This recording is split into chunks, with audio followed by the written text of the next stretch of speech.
glad to have you join us today. So we are very excited to have Michael Haynes join us today. I'm Sherry Dodgen with QuickFee and VP of Marketing here. So thank you for taking time to join us. I know we had a lot of people who registered who indicated they wouldn't able to be joining us live today. So we are recording this so that a lot of people I know these days are taking in kind of masterclass content or various content pieces, maybe in the evenings or on the weekends as kind of your, doing some of your lean back learning. And so we know a lot of people's days are kind of slam packed with meetings. So we will be recording this for folks.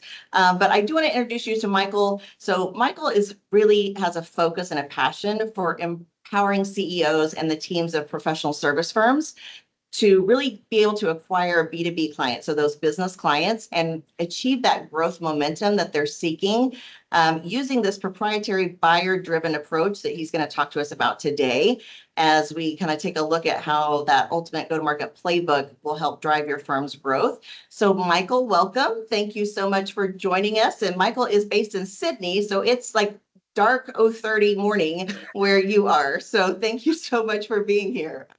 Hi, Sherry. Hello, everyone, live and those on recording. Great to be here. Yes, it's a very early but dark 6 a.m. here in Sydney, but I'm really excited and happy to be here to really share with the listeners regarding what we need to do to thrive and succeed in the world of B2B professional services, as there are a lot of opportunities that exist, but there are a lot of changes and some moving dynamics that are occurring. So really want to give folks some good strategies and approaches that they can really start to implement in their organization, literally right after watching this masterclass that they can put on their screen. We'll go to the next slide, if we could, please. So really, the world of professional services can really be summed up about the good, the bad, and the ugly. The good thing is that large organizations are very much open to working with us as smaller niche professional service providers. I remember when I started out in my career as an independent consultant way back in 2009, 2010. How time flies, but going to networking events and being interacting with members from larger organizations, and some of the senior execs would say, well, no one gets fired for hiring IBM. Well, those days are over now. And in fact, in larger organizations, they're very much quite keen to be working with us as smaller niche providers that have the expertise that can deliver the client experience and deliverables that they're looking for. My very first project as an independent consultant was with a large Asia-Pacific talent recruitment firm, and I was brought on for that very reason. So there's lots of opportunities for us, even as smaller providers, to get into larger organizations. And when you get in there and you deliver, you build that trust, that credibility with those decision makers, those key stakeholders, it will lead to larger revenue streams, ongoing, recurring contracts, all those great things that we strive to as professional service firm owners and leaders. And that momentum truly leads to more momentum. Even when these leaders, decision makers move companies, they will stay with you. So it is a really good scenario. Lots of opportunities if you've got offerings, service offerings, and can provide the advice, insights that your clients are looking for. Great opportunities. Next slide, please. Yeah, and I think as she's switching slides, I think one of the things too is as we look at like accounting firms are one of the professional service type firms that we work with. And so a lot of times when they have a specialty niche area that they are really covering, there's that word of mouth referral too. Like, so if you specialize working with dentists, right? Like a lot of dentists, like they talk to each other at conferences and events, like who's your accounting firm? Who do you use, right? And so I think that word of mouth travels well too. Yes, so word of mouth really does travel well. There's lots of dynamics happening in professional services, which I'm going to unpack about. Accounting is one of the areas where there's a lot of moving and shaking. There is a lot of work to be done on their go-to-market strategies. Their solutions, the service and the solution that they provide, that's a huge opportunity to niche down and to open up, and we'll talk a bit more on that. But you're absolutely, accounting is one of the areas that is being disrupted, and you need to be disrupted to be relevant moving forward. The bad and the ugly is that, across the board in B2B, full stop, but particularly in our world of professional services, more people are being involved in the buying decisions. It's not uncommon, even if you are a small, a micro or a small accounting firm, law firm, and you are selling into another SME, SMB, there will still be, don't be surprised to see 2 to 3 people involved in the decision making. When we're getting into our larger organizations now, our mediums, our mid-markets, 5 to 6 people. Large corporates, you can have as many, 6 to 8. In the technology world, that's where there tends to be even more, and 8 to 12 is not uncommon. So there are more people involved in the buying decisions. They're doing more self-education and research. And so before they want to come and talk to you or anyone that is a quasi-sales representative, the decision makers, those key stakeholders, are going to be doing a lot of their own research. They're going to be talking to colleagues. They're going to be doing their research online. They're going to be coming to Masterclasses, listening to podcasts. They're members of online community groups. They're going through their industry associations.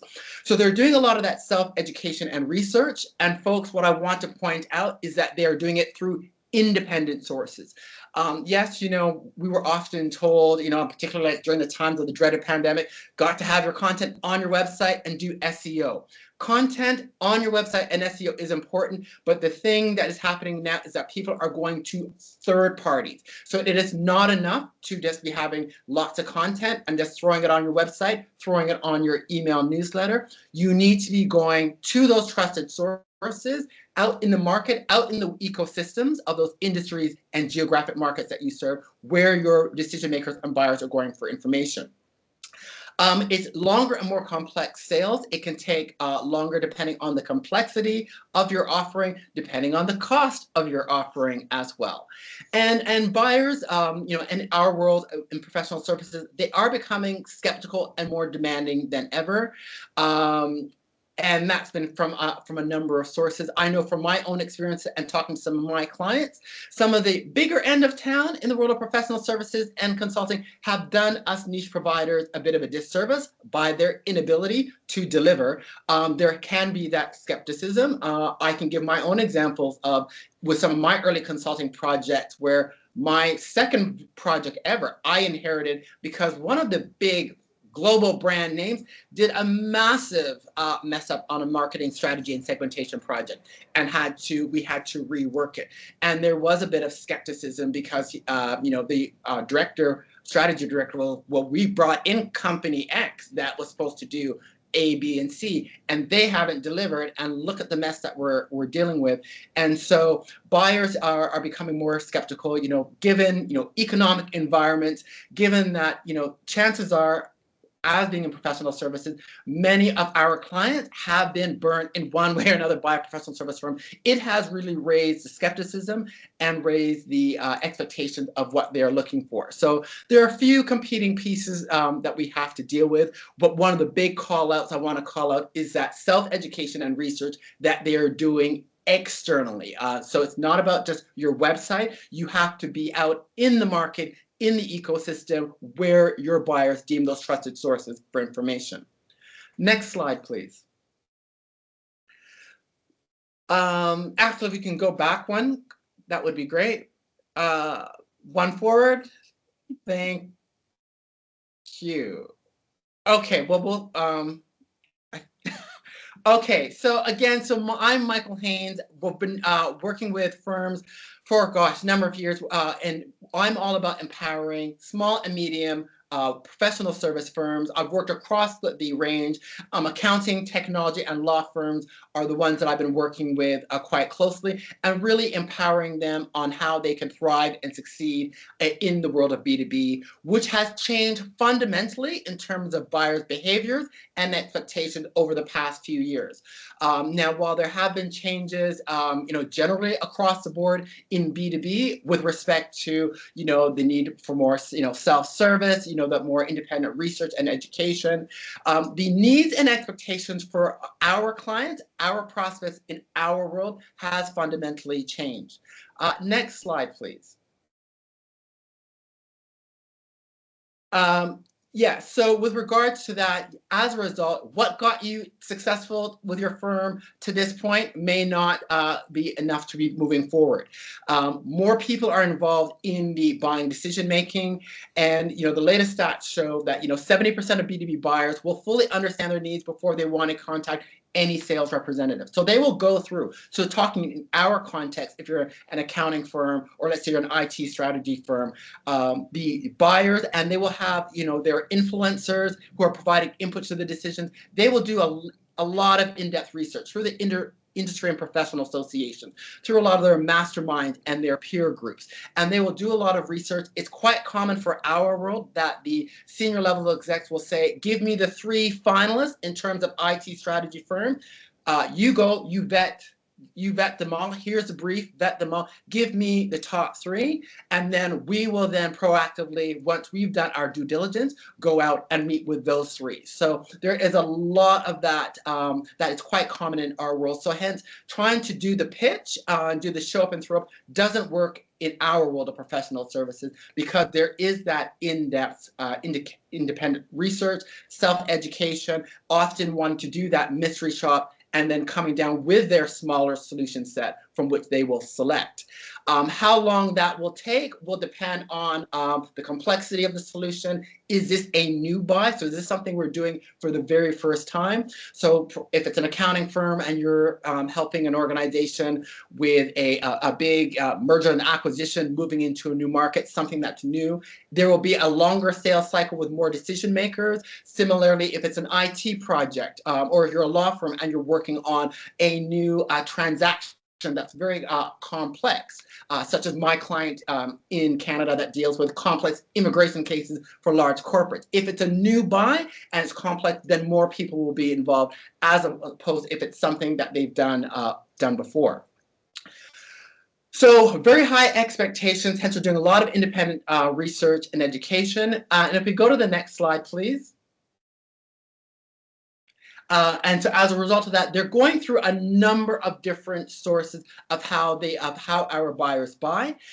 So as I've mentioned, so they may go through their peers and colleagues, which is a big one. It's really become now, folks, all about the who. The question our clients, our prospects are asking is not immediately how to develop the IT strategy.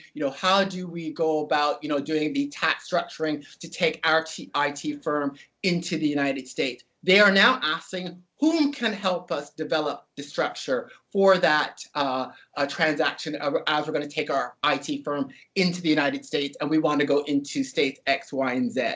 Who can help us develop the IT strategy and transformation to enable us, our company, to go into new industry verticals? So it's very much asking about the who. So yes, they're going to be looking at content, but where they're going to be going, they are going to be looking at who can help them. So industries, their professional associations are a big one. Business groups, and us as professional service providers, from my research that I've been conducting, talking to clients, from the research that is there as well, our clients are members of many kinds of mastermind groups, the Vistages, CEOs, EPO groups. A lot of these groups are part of where they go to for advice and for recommendations on how to take their businesses forward. So we need to be tapped in and aware of our industry associations, which is a great repository and first stop to know where to really know how to navigate and to really understand what's going on with our clients. And that's where they're going to get advice and recommendations. But your peer and colleague groups, online communities is becoming a big thing. And many of our buyers are members of multiple groups. And they're also going to trusted sources, our influencers, our experts, which could be the likes of, those that are conducting events, those that are running the podcast, your industry publications, your industry experts and analysts that are often being called on to give commentary. So these are some of the sources that our buyers are using, and they are using multiple ones in order to gain some of those questions, gain answers, to some of those questions around their key priorities. So we must recognize that there is that self-education and research, but it's being very much driven around the who. So we have to be making sure that we're making ourselves visible to where and with whom our clients and our prospects are going for that trusted advice and information. Next slide, please. Yeah, and as you change to that next slide, I would just say we just came off of a week last week where we were at AICP Engage, which for accounting firms, that's like one of the biggest events of the year, where it's kind of everybody, all the different firms are there, all the different vendors are there, the thought leaders are there, the media is there. And so it's events like that that exist in each kind of professional service firm area that I think are, really key to making sure, like, knowing and understanding, like, the dynamics within that specific industry. So no, great thoughts there. And sure, that's great. And just to add on to that, again, if you're unclear as to where to start, the industry and professional associations of those current, of your current industry, of current clients you're currently serving, and or those you seek to serve, it's a great starting point. Because you go to the website of that industry and professional association, it is a repository, because there you can get the white papers, the case studies, the research that will tell you about what are the trends, what are the developments, where are the events that are going on, which may be online, which may be in person, that you can go to start meeting some of your peers, meeting some of those trusted influencers that are sources that our clients and prospects are going to. It can be a great way to learn about your competition. So when in doubt, your industry and professional association is a great starting point where you can get access to lots of advice, insights, learning about your clients, learning about trends. It's an opportunity for you to be showcased as well, to showcase your accounting firm, your law firm, your IT firm about the capabilities and add value to your clients and prospects. So that is really the starting point. I really do advise my clients that really they should be a member of the industry and professional associations of their core industries, because you have to be immersed in the market, and this is where you can get the ability to gain lots of insights, to build your strategy, to build the right solutions, as well as to be able to market and promote and use that as a channel as part of your go-to-market. Absolutely. Next slide. Now, folks, if you do not remember anything from this masterclass, the number one thing that you must recognize is that our professional service buyer, the clients in our world, the number one thing that they're looking for is expertise. Now, this is not coming from myself, it's coming from me, but this is backed by research that is done by the likes of Forrester, Gartner, the Hinge Research Institute, which specializes in our world of professional services. And this has been a shift that has been happening over the past couple of years. And the number one thing they're looking for is depth of expertise. They want to have that, leaders want that confidence and trust that the professional service firms are dealing with, be it an accounting firm, be it a law firm, consulting firm, that you have that depth of understanding around their businesses, their challenges, their priorities, and you're going to help them to meet their priorities and objectives.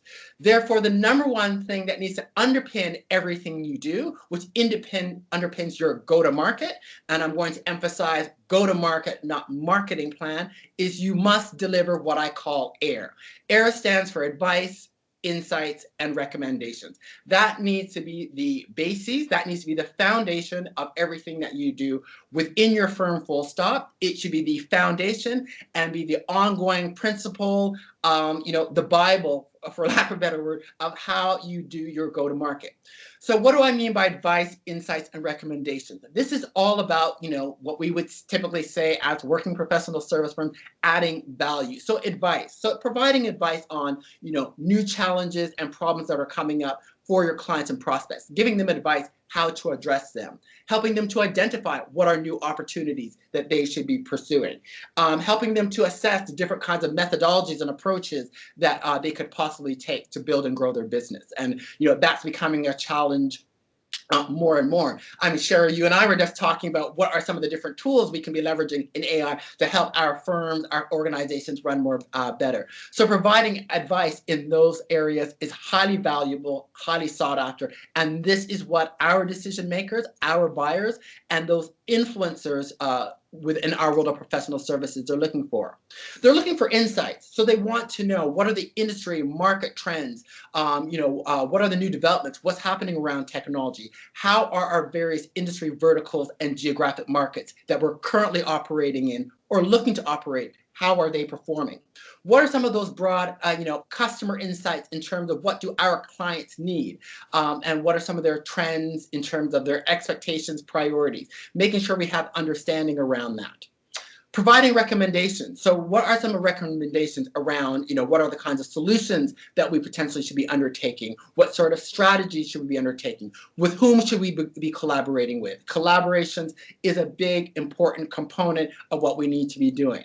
So providing advice, insights, recommendations is the number one thing that we need to be focusing on, because our buyers, our clients, and our prospects in our world of professional services is seeking expertise. And so we deliver that advice, insight, and recommendations. That is what's going to build you the trust, the confidence with those decision makers, with those clients and prospects, so that you're going to be able to start engaging with them and hopefully acquire them as clients and also retain and grow them as well. Now you may be thinking and asking, okay, Michael, that's all great. How do we go about doing so? Well, this is where we're now going to move into the how of how we're going to be doing so. And that is through your go-to-market strategy, which we'll start to talk about now. So the key to how you're going to, build and grow your firm, acquire new clients, as well as retain and grow those current clients that you currently have, is by having an effective go-to-market strategy. So what is a go-to-market strategy? So the go-to-market strategy is your overarching plan, which talks about how you're going to bring your services and solutions to market. It's that holistic plan that's about how you're going to both acquire your clients as well as retain and grow those clients, and hopefully, grow revenues and expand your business. Now, your go-to-market plan is not your marketing plan, because this is an overarching plan. It is a cross-functional plan, and it brings together all the elements of your business. It brings together your firm's offerings, marketing, sales, service and support, and distribution. Marketing, sales, and service and support are three of your core functions as part of your go-to-market, but your marketing plan, which sits within your overall go-to-market strategy, is not your go-to-market strategy. It is a sub-component. I'm very pedantic, and all my clients will tell you, I will always bang on, it is our go-to-market strategy. And it's really, go-to-market is a process, because it is iterative, it is ongoing. But it is the plan that covers all elements of our business: acquisition, cross-sell, upsell, and expansion. Now, I want to come back for a moment to firm's offering. Now, your firm's offering is a key component of your go-to-market. It's a key component for us in professional services, and particularly for those of you that are in the likes of accounting and technology consulting services. Your advisory offerings is a big point of differentiation and a big potential form of competitive advantage. In accounting specifically, a lot of the firms now, how they're trying to become relevant, how they're trying to become compelling and moving forward, is by coming up with new offerings. So moving beyond just those transactional kinds of functions and going into more broader areas, like providing virtual CFO services, business coaching, providing strategy workshops, strategy and implementation. Often combining that with other kinds of executive level engagement, such as creating communities, platinum councils. And so many firms that are really getting on the pulse now recognize there's an opportunity to provide, much more comprehensive solutions. You could almost call them bundles in a way. And so it can be a great opportunity for you to by really understanding your buyers, your clients and your buyers, and I'll get to that in a moment, you can develop some very compelling offerings and bundles that might consist of, for example, business coaching, strategy planning, virtual financial services, plus access to some VIP mastermind communities. And we can package that as a holistic bundle. Now, QuickFee works well here, is something it can work well as an enabler to develop those kinds of bundles, because often these kinds of comprehensive bundles, comprehensive offerings, which our clients are seeking and wanting, the likes of a QuickFee solution will be an enabler for how that is going to be financed and paid for. So it is a big win-win, because often we want to be developing our bundled solutions, these more comprehensive solutions, which can be a bit of a payment challenge, particularly for small and medium clients. But when you can provide an option on how they're going to be how this can be financed and paid for, that is going to be beneficial for both you as a financial service provider and the client. It's a win-win. So I just wanted to come back that, looking at your firm's offerings, what you are offering is a key component of your go-to-market, and it's one of the first steps you need to undertake, because our clients are expecting a lot more from us, and they are very much looking for the one-stop shop of that trusted provider, be it you being the accountant, the lawyer, that IT firm, who can connect them and help them gain access to the services, depth of expertise that they're looking for.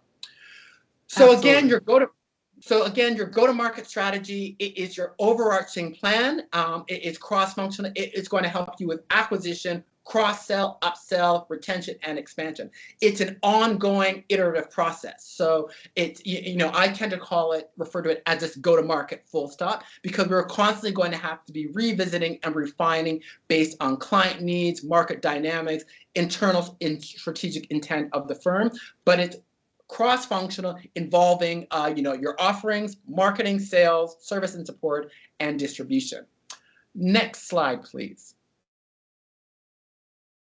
So with respect to how, as a professional firm, how are we going to be able to go out and execute your go-to-market strategy? I've developed this framework, and this is a framework that has been road tested based on working with other clients, as well as tapping in with some of the leading movers, shakers, and thinkers in the go-to-market space for our world in B2B and our world in professional services. And it is a fairly simplistic but very compelling framework that we can use. And so I call it the buyer air-driven go-to-market strategy, or your buyer air-driven go-to-market framework. Now, it is called buyer-driven because in addition to, there's a couple of things that you need to remember if you remember nothing else from today's session. One is that we must be providing advice, insights, and recommendations. Needs to be the fabric, the foundation of your professional services firm. But we must remember that we must be aiming our efforts at the buyers, at the decision makers. So who makes the choice of provider, whether I'm going to go with accounting firm X versus accounting firm Y? Who makes that choice of provider? That is with whom we have to be directing our efforts. So it must be directed at the decision at that buyer level, and we need to be providing them advice, insights, and recommendations. So it is a buyer air-driven go-to-market strategy where we're focusing in on our target buyers. And there are three core pillars that constitute our go-to-market strategy: content, micro events, and partnerships or collaborations. Now, these are the three pillars because based on how our buyers buy, these are fundamental to the three pillars that we need to be having as part of our go-to-market. So going through them really quickly, content, again, and everything is about providing advice, insights, and recommendations. So content. So your content could be the likes of articles. It could be doing white papers. It could be doing things like LinkedIn live discussions. So your articles are white papers, case studies, and these are all again about providing So advice on new opportunities, challenges, providing insights on market, market trends, market development, broad client customer needs. What are some of the approaches and for strategies, partnerships? So you have the content that you're going to be creating, and again, it's not enough to just put it on your website. You need to be thinking, where are your clients and prospects going for information, and distributing that. So as you write that article on best practices for collaborations in the fintech sector, for example, you want to be making sure it's being distributed through, in addition to your email and SEO, but the relevant real estate organizations, the relevant business groups. There could be certain online communities, advisory networks that you want to be making sure that you're getting your articles, your content distributed across where your folks are looking for information, and in the formats as well. So it's not just content creation, but it's content distribution. Again, making sure it's distributed amongst those parts of the ecosystem, where your buyers are looking for information. Second pillar is events, and I call those micro events. Micro events I define as anything between 30 minutes up to 2.5 hours, where we can be bringing our buyers, our decision makers and prospects together. Because yes, our buyers, our decision makers, they are seeking advice, insights, and recommendations to their key priorities and challenges, but they also want to have an opportunity to have dialogue, to ask questions, to gain perspectives of what I've heard about, well, Sherry told me today about using AI tool X versus Y. What are you using? So they want to have those opportunities to have dialogue. So these can be things like executive briefings. These can be things like roundtables. They can be mini mastermind sessions. You could do live discussions. You can have panels. It can be Q&A sessions. I know someone that does office hours. Micro events can be done in person, but also I have found both myself and with my clients, online can be a very good thing. Our diaries are all completely full with meetings and presentations and so forth. What I found with many of my clients is micro events done virtually.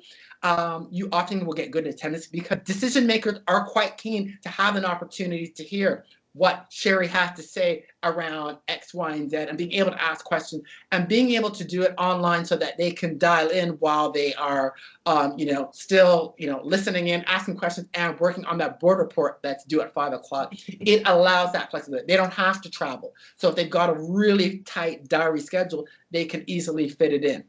But you really want to be using micro events in conjunction with content. And often putting out a content piece or a series of a few content pieces and then running an event as part of that to bring folks together has massive impact in terms of building visibility, trust, credibility, and it unlocks a conversation. It starts to dialogue with some of your clients and prospects. Again, as the research has shown, folks are not interested in the show up and throw up of you coming in, making the pitch. Those days are over. I say good luck if you can get through a good EA, because EAs are notorious and very effective. I've got two of my best friends are EAs, and good luck trying to get through to them to get to the senior level execs to do the show up and throw up. That's just not how it works anymore. But when you can deliver value through content, providing opportunities for them to ask questions, ask experts, navigate and work with each other, that is where opportunities to really start the conversations and the magic can really happen.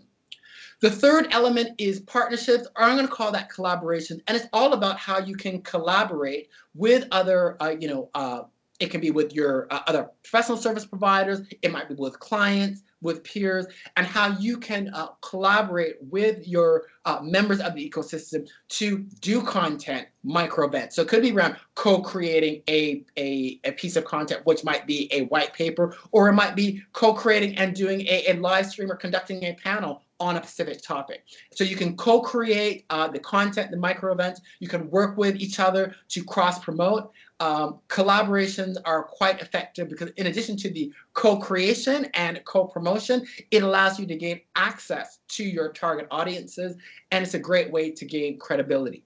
So these are kind of the core pillars: content, micro event, and partnerships or strategic collaborations. And these can be used for both new client acquisition, but is also very effective for retention and expansion. But again, the key you want to be remembering is that this needs to be buyer driven. So we need to be focusing on those making the decisions, those influencing the decision, and it's all about providing advice, insight, and recommendation to their key priorities, challenges, and objectives. By doing so, that's how you unlock the conversations, that's how you get access to, and will be able to start working with those clients and prospects that you seek. And I love the fact that all of these are so actionable, right? So every single one of these, anybody that's joining, now or in the on-demand version, like any one of these are things that you can take and do action on easily today. I love the way you've broken it down. Yes, and the thing is, it's very much it's to be actionable because for us, unlike the big end of town, we don't have time or budgets to be fluffing around. And these three pillars are aligned. The power of what this is that it's aligned to how our professional services buyers buy. These are the three pillars, the mechanisms of how they operate, because they are seeking expertise, they are seeking and it is very much about the who as well. So it's all tied in based on the environment and the buyers that we're dealing with. Next slide, please. So the key to success, it is about being buyer-driven. You must provide advice, insights, and recommendations. And next slide, please. You have to be immersed, living in the market. I cannot stress this enough. There's a new term by some of the leading thinkers. They call it nearbound. It's all about being immersed in the market. We have to surround our firm. We have to surround our buyers with the people, groups, and sources that they trust. So you really need to have an understanding of your market, and you really need to be interacting with and be familiar with, the industry and professional associations that are relevant. Who are the other service providers that your firms are likely to deal with? Because chances are, as professional service firms, our other colleagues in other professional service realms will be often of relevance to us that we can co-create, collaborate with, gain access to clients with. So, the likes of project managers, IT specialists, cybersecurity specialists, niche specialist consultants. So many of our other colleagues in the world of professional services are folks that we need to be aware of, working with, interacting with. Groups and communities. So, a lot of our clients and prospects, again, they're heavily involved in various kinds of communities, and often they're involved in multiple ones, various kinds of groups, your CEO, visages, your EPOs, your BNIs, all these various kinds of groups. We want to be aware of those, and again, be immersed, interacting in those, attending events where we can contribute our content and conducting micro events in conjunction with them. Publications, your peer networks, your peer network is very important. Industry analysts. So it's about, immersing not just ourselves, but also our clients as well, and giving them access to advice, insights, recommendations, introducing them to what are the relevant groups, communities, industry professional association that they should be involved with, helping to bring all of these people together and providing them with access to these is extremely powerful, highly sought after, and highly valued as well. So it's very much that you have to be really immersed. We have to live in the market, we have to know the market, and then be practicing what we preach, delivering air, leveraging those three pillars, and through the ecosystem of these kinds of groups, people, and organizations that I've been talking about.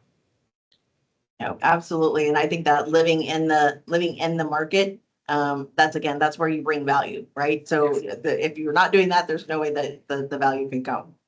And again, great point, Sherry. And again, in terms of, the days of doing the show up and throw up are over, because it is this slide 11 is living in the market. It is from these sources where your buyers, when they're asking, who can help me, plan that tax structure for the next big takeover? Who can help me plan out the IT transformation as we're going to take over a company? This slide 11, this is where folks are our buyers, our prospects are going when they are looking for professional service providers to provide advice and the services that they require. This is what they're doing as part of their research. This is where they're tapping into, not the random LinkedIn email from someone they don't know, or someone that's trying to sneak in the 10-minute meeting or 10-minute Zoom call out of nowhere. This is where they are starting from first. This is what they're going to.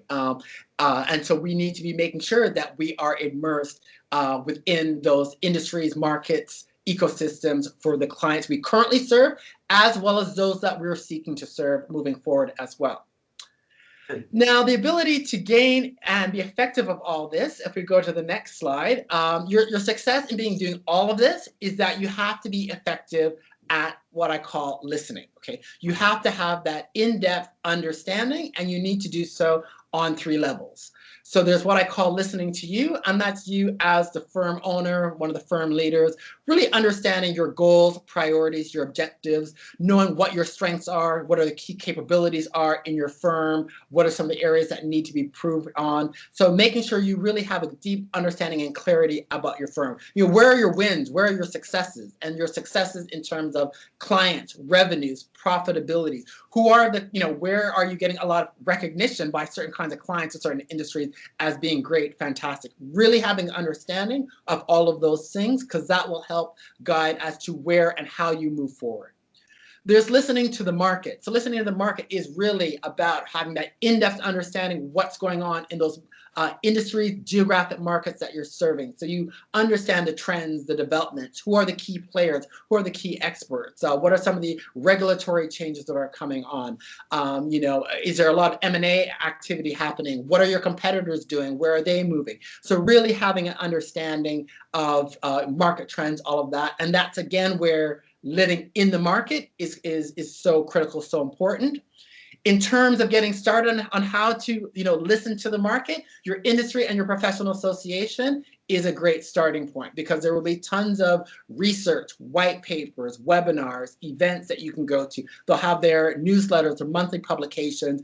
There's a repository of information there to give you great insights on a market level, and even potentially on the customer level as well, which will help you to move forward, help you to start making those connections and starting being able to get involved and start living in the market, so that you can gain exposure to clients and prospects, but also their trusted sources that they're going to as well.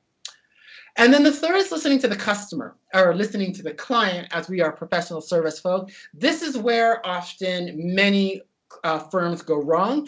It is not enough to understand, there's often there is a tendency to understand at a user level. So if you're an IT consulting firm, you will often understand the needs of the business analysts and the project managers that are using your particular solutions, who are the ones that are coming with all the service queries. You have to understand at the decision maker level. So who are the decision makers? At that decision maker, at that buyer level, we need to understand three key things. Who is the decision maker and who influences the decisions? What are their priorities and objectives, and how do they buy? You must have an understanding of those core three questions, because that will really define everything that you need to do in terms of where and whom you need to be seen, on what are some of those topics and issues that you need to be providing advice, insight, and recommendations. So it's really building your understanding on these three levels. That is the starting point that will give you the clarity and depth of understanding to start building out your go-to-market, looking at your offerings that you're offering to the firm, as well as what are you going to do around those core activities around content, micro events, and the kinds of strategic collaborations you may want to undertake.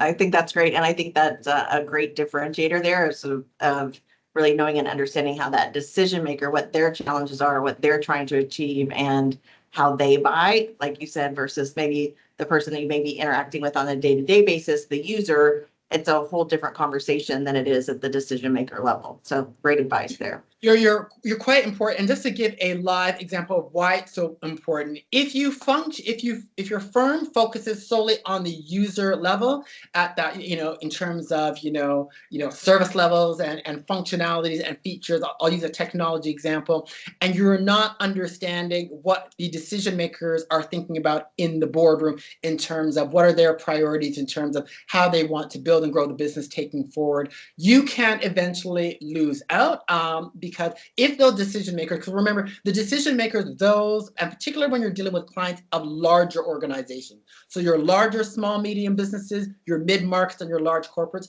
the decision makers and the influencers who decide on what professional service firms they're using, they may have limited to no involvement with actually interacting with your accounting firm or your IT strategy firm or your law firm.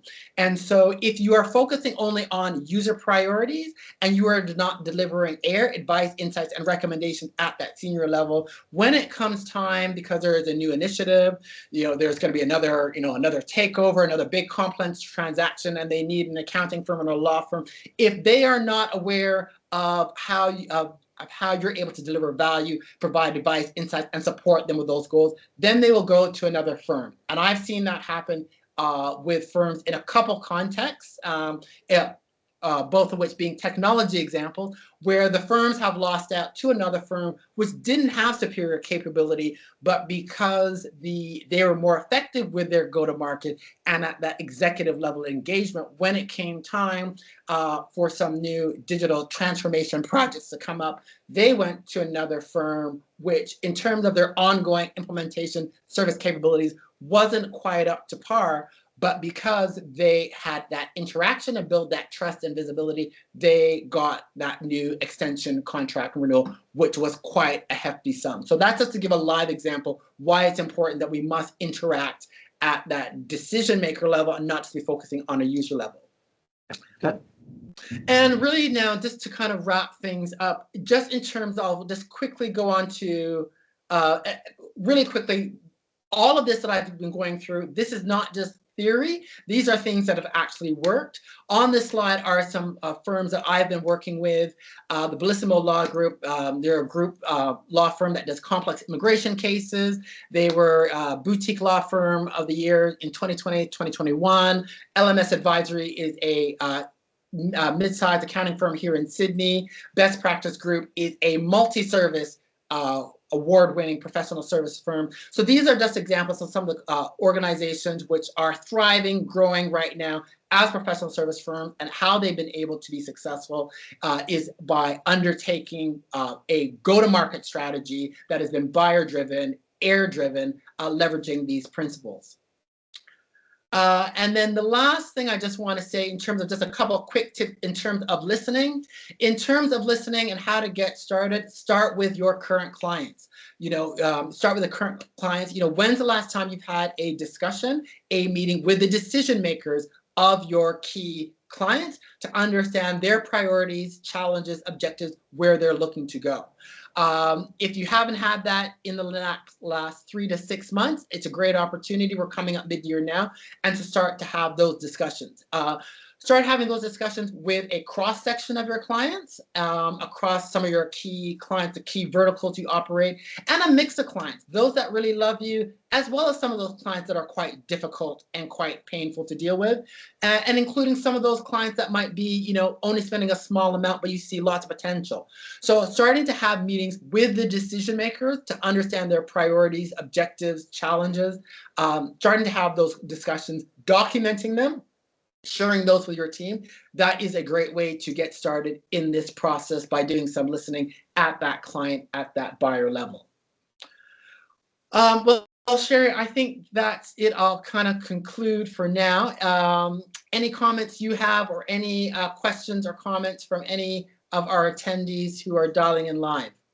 Yeah, I was gonna say, if anybody does have any questions, feel free to put them in the chat, and we will take those. But I do think it's really good. A lot of times I think in the kind of professional service firms, we know and understand what we offer as expertise at kind of a very deep, maybe singular level, but kind of looking at how do we grow that business, and maybe that business acumen, that kind of go-to-market process and things like that is not necessarily maybe where we specialize, right? So I think some of this kind of very practical, actionable kind of advice that you've given today will hopefully help people kind of just reframe what they think of when they think of, yeah, I definitely do want to grow my firm, and I definitely am interested in this niche area here. We seem to have had some wins here. Like, how can I continue kind of that growth strategy? I think by looking at that a little bit differently on how they're targeting that and the different ways that they're going about that, I just love that it's very kind of practical, actionable. Any size firm can kind of take this and apply that. And obviously growth doesn't just happen. You can't just wish it, right? Hope is not a strategy, right? And so like actually putting a strategy in place like this, with some just very fundamental kind of basics that you can apply, I think is great. So thank you so very much for the practical advice and some of the good examples that you've given. And again, it was great to spend some time with you today and talking through that. And we'll definitely be sharing this, like I said, through our on-demand version as well, since we had a lot of firms that had indicated interest but may not have been able to join us live today. And then if there's any questions, you guys can feel free to send those in as well. You can even send them in after the fact, and we'll get those to Michael too. But thank you so much for getting up at 6 o'clock in the morning in Sydney to join us, and hope that this was enjoyable for you as well today. It was very much enjoyable. So thank you, Sherry. Just one last quick thing. I just want to say to those listening, please reach out to me. You'll see on, maybe Sherry, put on the last slide how they can connect with me on LinkedIn. so they can reach out, connect with me on LinkedIn. I also have a free playbook as well. If you go to the last slide, Sherry, yeah, so connect with me on LinkedIn. There is a free playbook that you can download from the slide link indicated there, which gives you a full explanation of, what is your go-to-market roadmap, and it provides you, with the actual steps your firm can undertake to start understanding your clients, as well as start building out some of those key pillars for your go-to-market. Thank you again, Sherry, for organizing this. It was lots of fun, and I truly enjoyed it. Yes, thank you so much. And we will include these links as well when we send out the follow-up email for folks who have registered and when we send out the recording. So we'll include those too. And thank you again and have a great rest of your day. Thank you so much. Take care. Okay, bye.